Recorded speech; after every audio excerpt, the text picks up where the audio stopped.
Given the generation I grew up in and the background of my family, I started feeling guilty about not being the breadwinner and my wife working. So I decided to drop out of graduate school, go to work, but I didn't know what the heck it was I wanted to do. And I said, maybe I could create something called financial planning. I thought I was creating this out of whole cloth. Well, quickly I found out there was an International Association for Financial Planning. So I joined, and that's where I learned about the College for Financial Planning. I was part of the 1975 class and the third class. What was I going to do with that? Because all my classmates were either stockbrokers, insurance agents, or bankers. I was a certified financial planner. Now, there was a vision of something, but there was no roadmap. How do you do this at the ground level, the client level, to explain why you were different? Those of us had the marks then. First of all, we owned them. Nobody could take them away from us. As I practiced financial planning, it might be entirely different than the way somebody else would practice financial planning.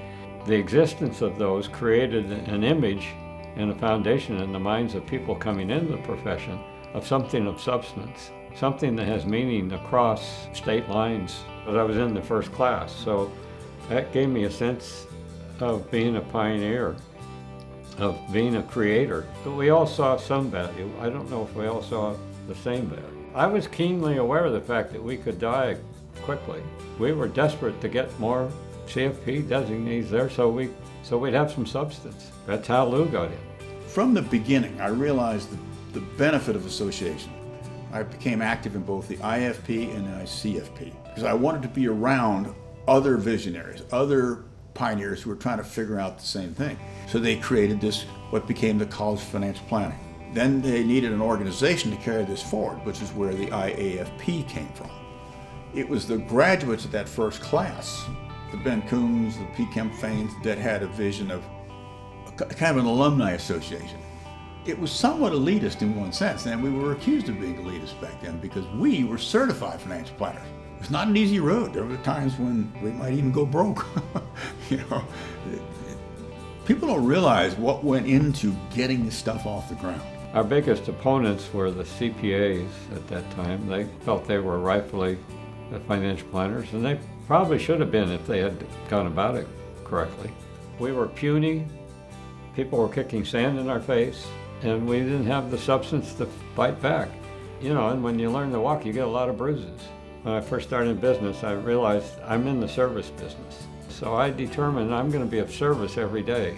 So that's what I mean by being worthy of the marks. Make yourself important to people who need the services of a CFP.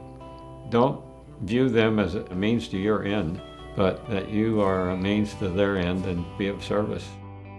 It is a profession now. It has standards, it has rules. Back when we first started, there was no CFP board. Now, there are financial planning firms everywhere.